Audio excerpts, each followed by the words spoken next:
Good evening, everyone, and welcome once again to the WGSN-DB Going Solo Veterans Corner.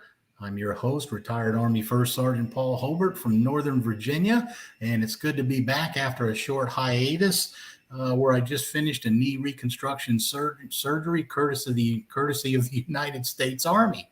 Although I do have to say they did a very good job. So I'm glad to be back. For those of you that have been watching the show, you know that normally we highlight a veteran each week on the show and share their experiences and their stories. But tonight, we're going to do something a little different, and I'll get to that in just a moment.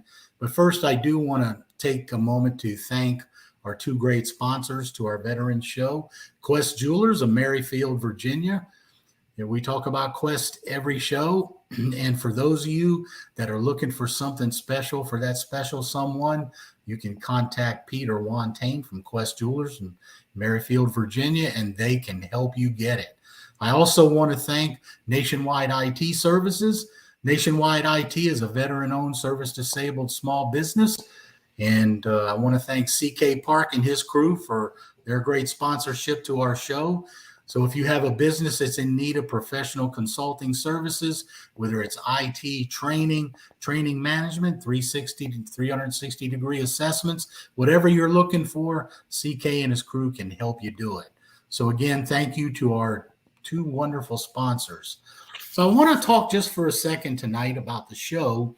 And as I said, we are doing something a little different tonight. And rather than having a guest on, I've actually invited Cece Shatz, who is our network president and host of a number of the shows, to sit in with me. And there she is. How you doing, Cece?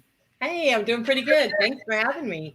Oh no, this is great because as I talk to you, I wanted to do something a little different, and for the audience, what I wanted to do tonight was take a little time and have a conversation with Cece about veterans' perspective. And when I talk about veterans' perspective, I'm talking about, what we as veterans, and I don't claim, of course, to be the know all end all for every veteran because everyone has their own little views and opinions. But I can tell you from a lot of my guests and other veterans I know, I wanted to take some time to share a veteran's perspective about not only, the military service, and a number of other topics with our audience. And I think Cece would be a good person to discuss that with because she has a number of veterans in her family, including her father and her son. So she's been around that neck of the woods for a little while. So Cece, as I said, we get started here. Just feel free to jump right in and we'll try and share what we can with listeners. Well, I often thought about why you serve, because I mean, these guys will, like you said, my father, my son, I have several uncles that were in the service. Some of course were drafted. Mhm. We'll say some of them were drafted. Some of them, like my son, volunteered. And so why it just, I mean, veterans are just so unique, they're so special. And so why would they serve? Why do they have that feeling of serving our country? Well, it's interesting you ask that because if you talk to different veterans, you're going to hear different reasons, of course. I actually served with a young soldier in my first duty station in Korea way back in 1981. And I'm kind of, telling my age here. But I had a guy that I served with there, and he served because he thought it was his family tradition. He had a father that served in Vietnam, and he had a grandfather that served in the Korean War, and he also had a great grandfather that served in World War II. So going all the way back as far as he could remember, he had always had a member of his family serving in the military. So he thought it was just that was one of his family traditions. The young men all served in the military.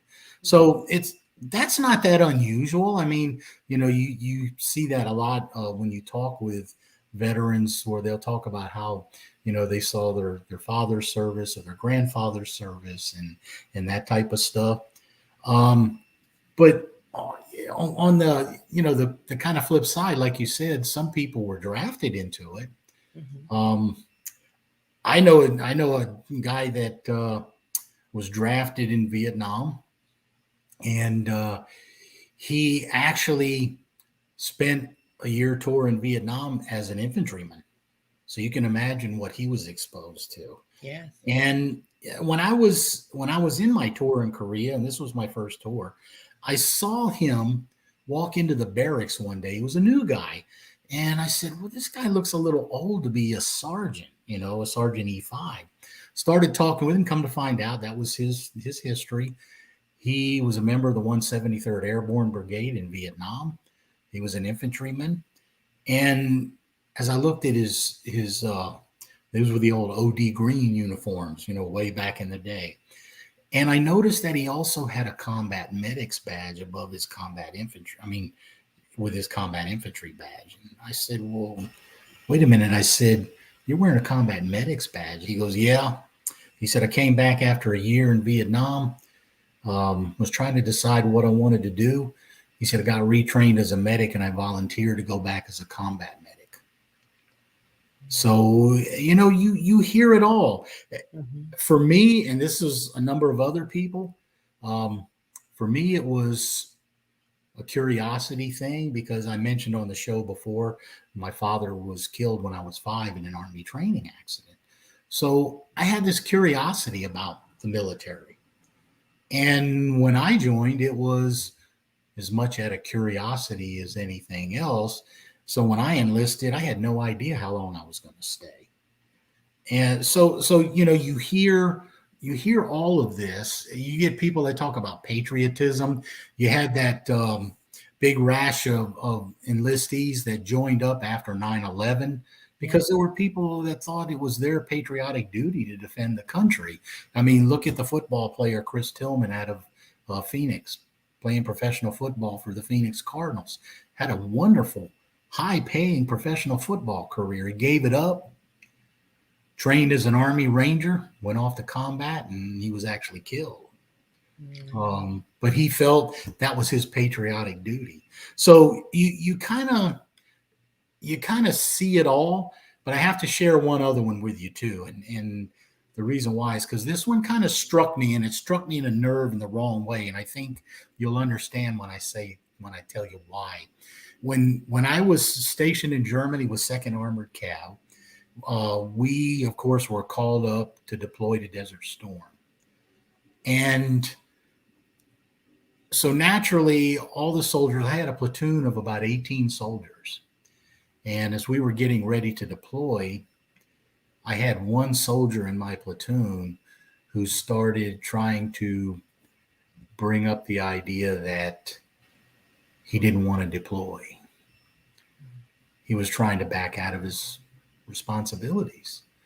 And he tried to come up with every reason that you could imagine why he should not deploy. Well, we took him over to the desert anyway, and we still continued this while we were prepping to go out into the desert itself. And finally, I told the commander, I said, look, sir, we got to make a decision with this guy because I've got a whole platoon I'm responsible for to take care of. I can't be dealing with this and babysitting someone who doesn't want to be here. So one of his reasons was, well, I signed up so I could get college benefits to go to college. And, the question was, well, didn't you think you were have to volunteer to give up something in return? What were you expecting? So, like I said, of course, you can imagine he lost the respect of the entire platoon. He would have been ostracized anyway. So they did end up sending him back to Europe. They chaptered him out of the Army, put him out of the Army. But so you can see what I mean. You kind of run the gamut of reasons why people will serve. Some will serve for very honorable, very good reasons.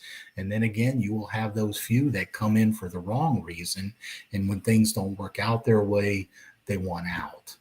But overwhelmingly, the veterans that you see serve all want to be there for some reason or another. And it makes you very proud to be part of that type of, how can I say, I don't want to call it a fraternity or a sorority mix or whatever you want to, but to be part of that brotherhood is kind of, it makes you proud when you see why, all the different reasons that these people join. Yeah. I remember we had a guest on, you had a guest on that he had said something like that he was looking for, like a connection to be a part of something, Yeah. Maybe something bigger than himself, Yes. And so, yeah, I totally get what you're saying. Yeah, I mean, it's amazing to talk to some of the veterans and just get their stories as to why you joined. But those reasons I just spent the last 5 or 6 minutes telling you about, those seem to be the prevailing ones, that I ran into and that I still run into. But the interesting thing about it is when you join, no matter how many videos, movies, films you watch about it, pamphlets you look at, you never know what to expect until you arrive. So I have to tell you, once you make that decision that you want to join, you want to serve your country, whatever reason it is, then comes the next step where you enter that world. And, I still remember I took my basic training at Fort Sill, Oklahoma in February. As you can imagine, it were cold. So, we got there in the middle of the night, hadn't had much sleep. They have us standing out in the cold. We finally get in and sit down, and, they start, you can imagine. Now, I will say this, when you get to the reception station, at least back in my day, they treated you a little bit nicer than the drill sergeants did when you actually got to your drill platoon. So, of course, you go in, you go through your several days of orientation, getting your shots, getting your haircut. Oh, the haircut was interesting. And that was still back in 1980. So we still had a number of guys with long hair. And I tell you, they were shocked when they came out of there and felt their heads. But, you go through all of that.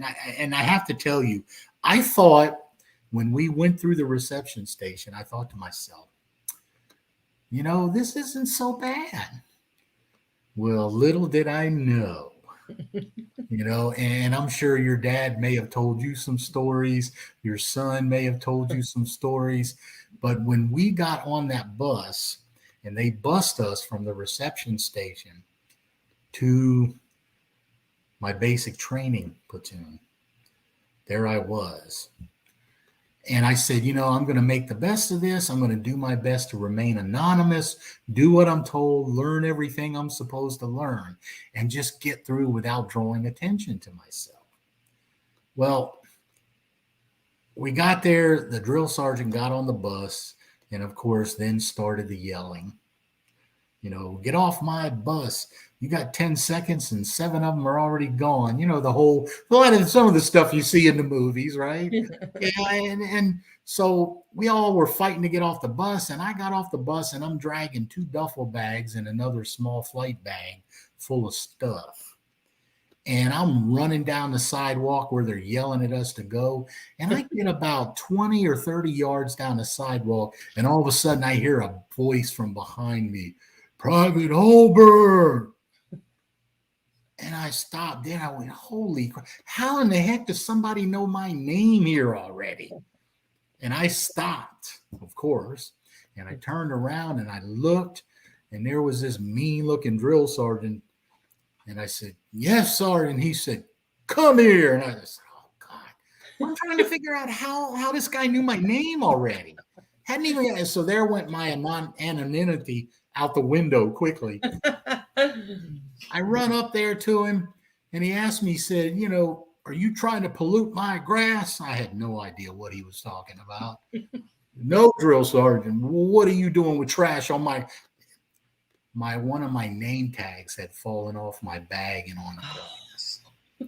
That's how we knew your name. So that's how we knew, and that's how it started. So, you watch all this, and I don't know, did your son share any kind of stories like that with you from Oh his yeah, experience? he kept asking for Ziploc bags, and I kept thinking, why do you need so many Ziploc bags? Well, he said they put everything in Ziploc bags because they just come in and start spraying and cleaning, Yeah. and if it's not zipped up, it's wet. It gets wet. All their stuff gets wet.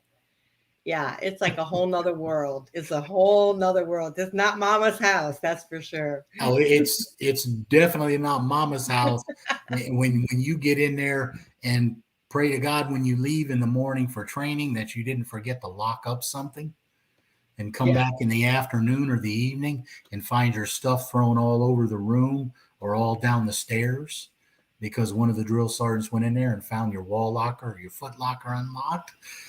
So yeah, I mean, it was an eye-opening experience, but as you go through that, you look at it and you say, this is how they mold soldiers. This Mhm. is how they create discipline. This is how they create camaraderie and teamwork. And of course, that's what it's all designed to do. It's sure not a fun way to do it, but it's one of those things that they do. And so this is basically where they introduce the discipline, the military discipline, create those camaraderies, create those relationships. Because I can tell you, when we got to basic training, there were people there from all over. There were different nationalities, different colors, you name it. Nobody cared. We were all one group, one team. They instilled us to work together, and that's where they begin to instill that in you. And if you look at the military today, for the most part, you're still going to find that same dedication to one another. Mhm. But Yeah. this is where it all starts. And with all of the training and the different things we went through, I have to tell you, it was an incredible experience. Road marches until your feet are bloody. I mean, and I have to share something with you that's kind of hilarious here. Is that occasionally, when we were lucky, they would come and truck us out to one of the training areas or to the rifle range. And they pulled up the first time in this truck that was pulling this open bed. Well, it looked just like a cattle car. The door opened up and you just piled in and you stood, you know, Gosh. belly to back, crammed in there. You stood for the whole ride. So, of course, soldiers being soldiers, what did we start doing? We said, yeah, this is the cattle car. So we started mooing the whole time when they were carting us back and forth. You could hear everybody mooing going down the road. Um, so, you can just imagine some of the situations you find yourself in, when you're going through some of that. Yeah.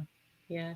I remember when Billy, my son Billy, had gotten, out of the service. And one thing I noticed that he talked so loud, Uh, like his voice is like, and then he would do the yes sir and all he would yeah, do that all the time. It's like yeah. it's a deep voice, and I mean across the room that voice would go. Yeah. Well, I'm gonna share one other thing there about the introduction to the military and the training. And even though I could sit here and tell you stories all night, Yeah, uh, tell me something about that. Like I was making some notes here about the mud puddle. What is the mud oh yeah, yeah, Yeah, the mud puddle mayhem, I call yeah. it. So, I told you soldiers tend to have this weird sense of humor, especially when they're put in these types of positions. And so my platoon, I was in second platoon, and we nicknamed ourselves the Animals. Well, the drill sergeants thought the name was good. They thought it was cute. But we were coming back from the rifle range one afternoon, and they had cattle carted us out there. So we got to move all the way going out there, but we were walking back. and it was about 4 miles. So it was, a nice little stroll. The only difference is you're carrying crap on your back and a rifle. And anyway, as we got a little closer to our barracks area, we hit this spot in the trail where there was a huge, huge mud puddle. And it was probably about a foot and a half deep. And of course, it was as wide as the trail. So when we got to it, everybody slowed down. Our drill sergeant naturally started in on us. What are you slowing down for? Why? There ain't nothing in your way. He said, you guys call yourself the animals. You have not earned that yet. I want to see you earn that. So as soon as he got that out of his mouth, our training platoon leader, I can't remember his name now, who it was at the time, turned around and looked at all of us and he says, okay, head first in the puddle.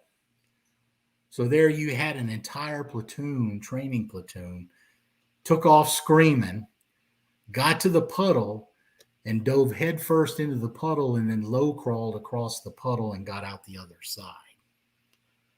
So naturally, we still had about probably close to another mile to march back, soaking wet, full of mud. So we called that the mud puddle mayhem.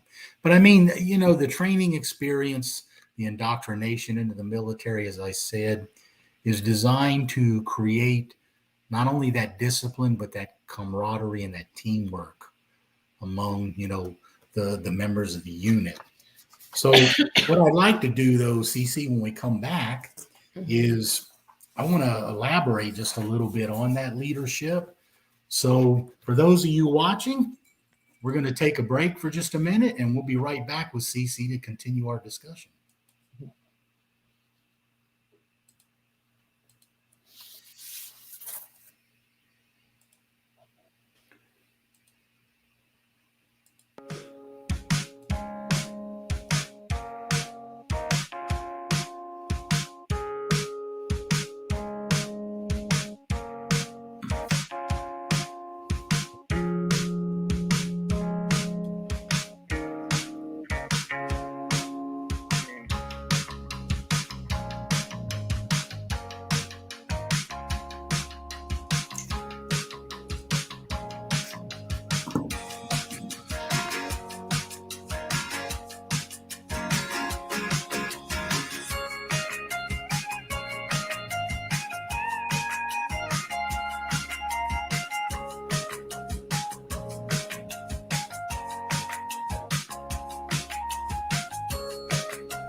All right, welcome back, everyone, and you are listening to the WGSN-DB Going Solo Network Veterans Corner, and I'm here with Cece Shatz tonight, and we've been discussing veterans' experience and perspective.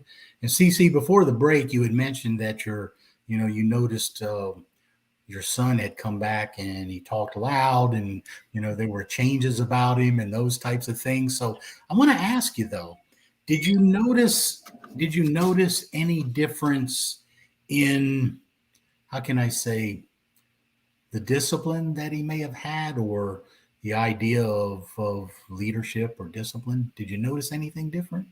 Oh, yeah.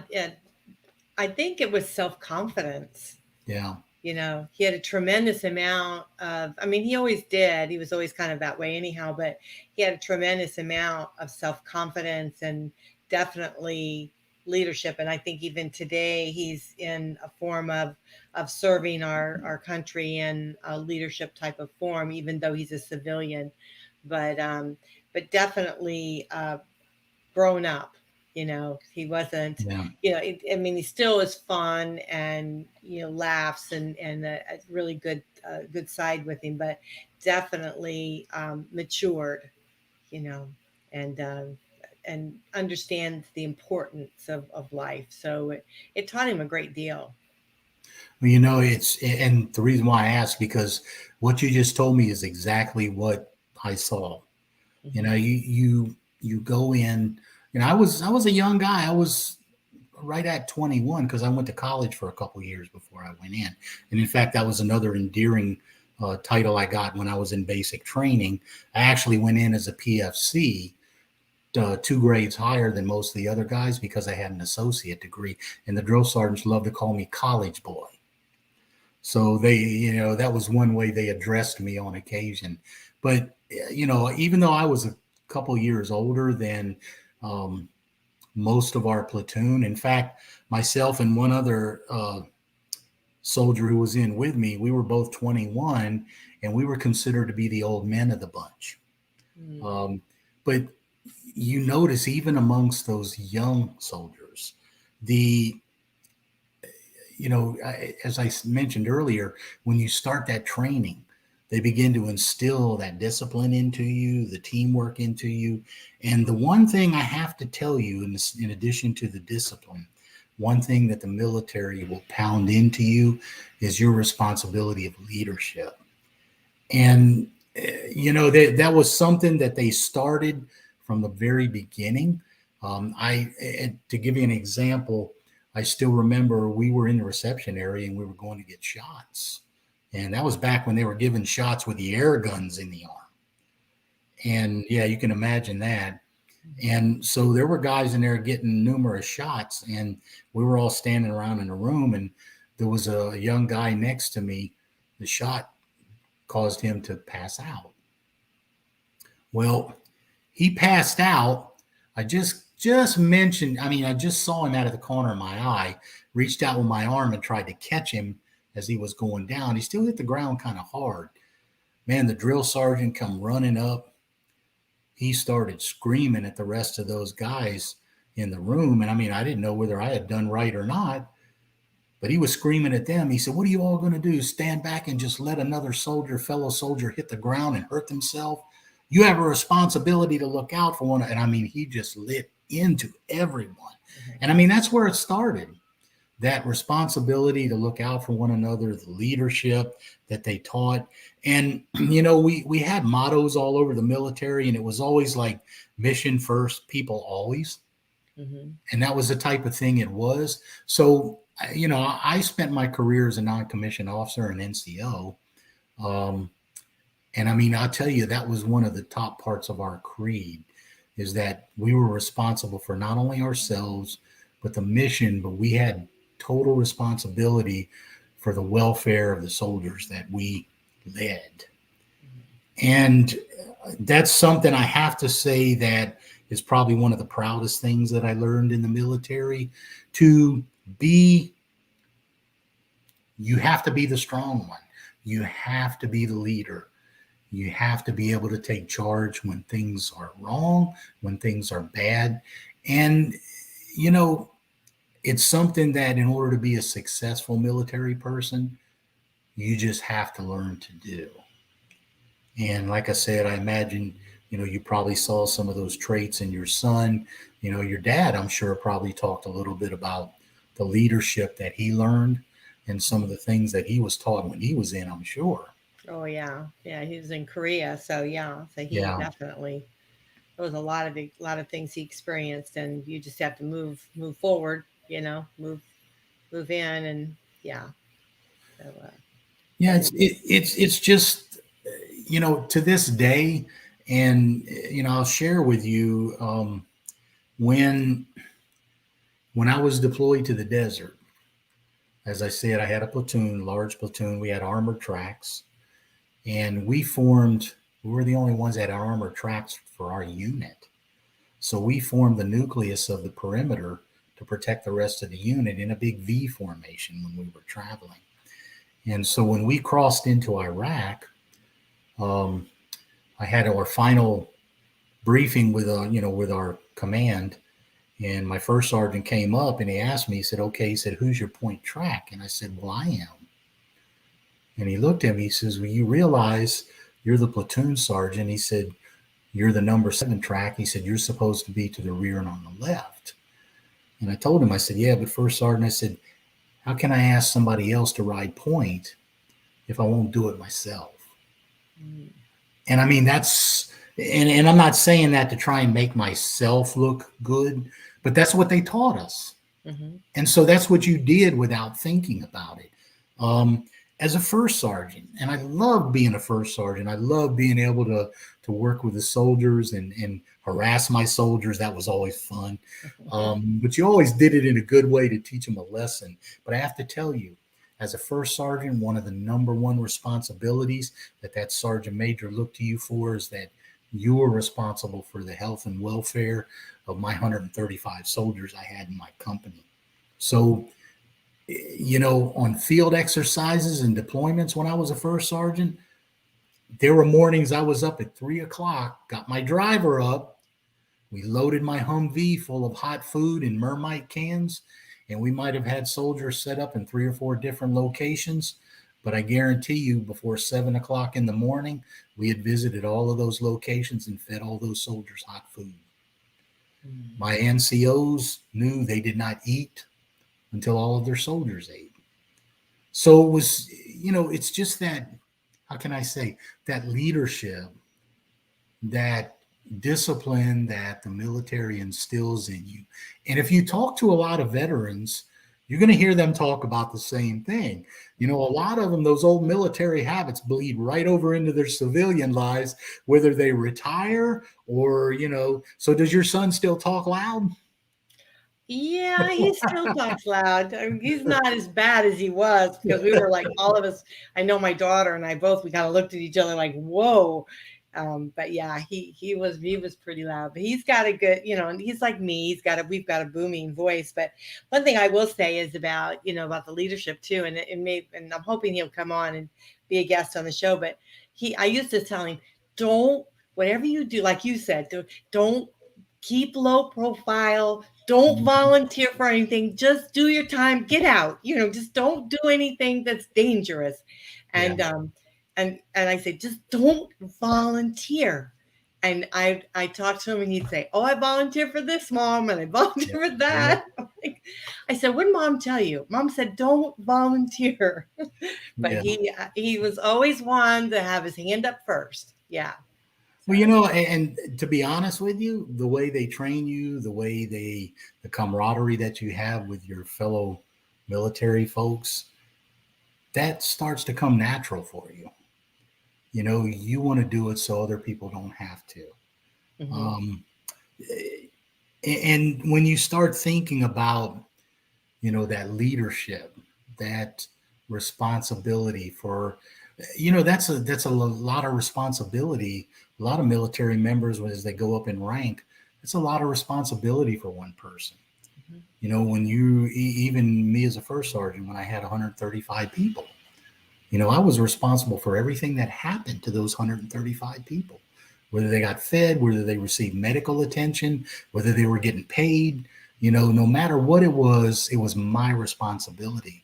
And, when the military does that to you, the training you go through, not only is it mental, but it's physical. So you go through a lot of physical torture, torment, and training to make you physically strong. And you get to where you don't want to admit when you're struggling. You don't want to admit when you have flaws. You keep them to yourself. You don't want to admit, you hate to admit when you need help. But the thing is, a smart leader will always know when they need help and seek it out. So that's where you have to draw that line. And the reason why I say that is because I kind of want to share this a little bit, especially for some of the other veterans out there. And this kind of morphs into some of the struggles that you encounter. And this actually alludes a little more to later in your career, or after you've left the military, or after, you've retired. And I mean, Cece, my time in the military was some of the best time in my life. I would never, I don't have any regrets about, what I did, the time I spent in. But as I retired and I got a little older, and you're aware some of this, that I was diagnosed with PTSD about 3 years ago. And I struggled with it for the longest time, but, I've been getting help with it, and it's helped a lot. My wife has been wonderful with all the things that I've been struggling with, but I did not want to admit I needed help. I could not bring myself to admit that I needed help, and I couldn't do it by myself. And I have to say, if there's a flaw in that training, I think it instills it in a lot of us so deeply that you have to kind of unlearn that as you get older. Because, I've struggled with PTSD. I've struggled with injuries to my feet and my knees. Like I was saying at the outset, I just, had a knee replacement. Mm-hmm. I had foot surgery 2 years ago because of damage from my military career. I'm facing knee replacement on my left knee probably in about 3 months. And I did not want to admit that I needed help. I did not want to admit that I couldn't do things anymore like I used to. And it took my wife to really push me, talk to me, and tell me, you need to get help. There's nothing wrong with getting help. There's nothing wrong with asking for help. These are things you can't do anything about. You were injured, and it took the longest time. And I think, the military installs that level of ownership for what we are and what we have, and discipline and leadership into us so well that I think a lot of us do struggle when we get out, being able to let go of some of that and admit there's things we can no longer do, and admit when we need the help. And that's when it becomes important for you guys listening, and gals, I'm sorry, for you men and women listening out there as veterans or family members for that matter. That's when it becomes important to make sure that you speak up. If you're a veteran and you're struggling, that's when it becomes very important for you to seek help. Because there's no shame in asking for help. There's no shame in looking for help. And Cece, I know that your father has gotten older, and I know that he's had his struggles. Some of it may be related to his military time. Oh, I'm sure.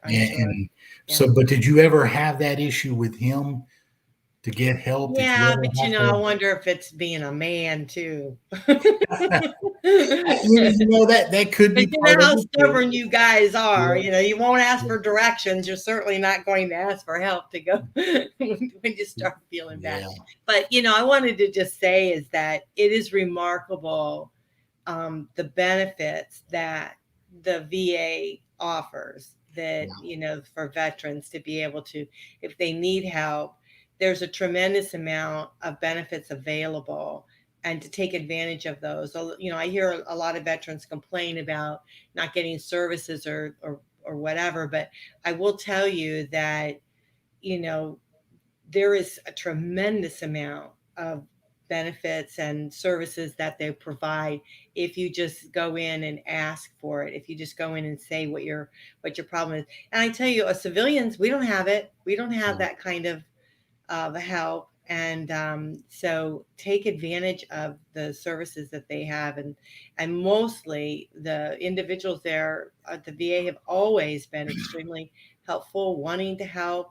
All you have to do is just say what your problem is. And if they don't have the answer, they'll direct you to the one that does. And so you just don't give up, get the help you need. Well, and along those lines too, another point is for those veterans who are retired, I've heard a lot of people complain about not wanting to go to a military hospital. Of course, as a retiree, I use the Army hospital up here in Northern Virginia. And I've had 2 surgeries there. I even had a pretty serious, life-threatening blood clot that my wife took me to the emergency room for, that they admitted me and treated me. And, I have to tell you, the level of care that they have given me at that military hospital has just been incredible. I mean, they make you feel like you're worth something. Mm-hmm. So, the VA, the military hospitals, for those of you who are able to use them, I strongly encourage you to make use of those resources if you need the help.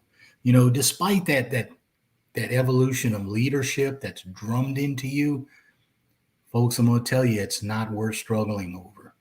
And I had to learn that the hard way. And I finally learned it, and I'm finally going through the things that I needed to go through. Yeah. So I'm glad you are. I'm glad you are, Paul. Yeah. Come around.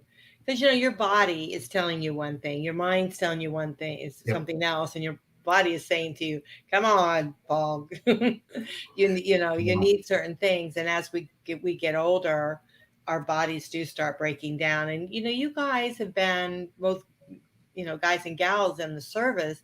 You've experienced probably more things than what we civilians have. And so definitely, take advantage of the services. And my dad was in and out of the hospital all the time, VA. You couldn't ask for better doctors. And I was always amazed at, I would ask some of the doctors, why are you here? Why are you here at the VA? Because I would imagine they could probably make more money, in the other sector. And most of them felt they wanted to serve.